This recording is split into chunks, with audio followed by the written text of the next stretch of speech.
ಹೂವಿನ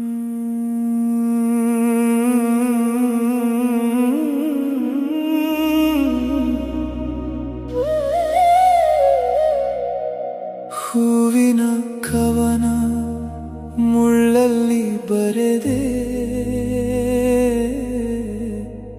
ನೋವಿನ ಪಯಣ ಮೌನದಲ್ಲಿ ಕಳೆದೆ. ಕೇಳಿಯೂ ಕೇಳಿಸದೆ ನಾ ದೂರ ಹೋದೆ.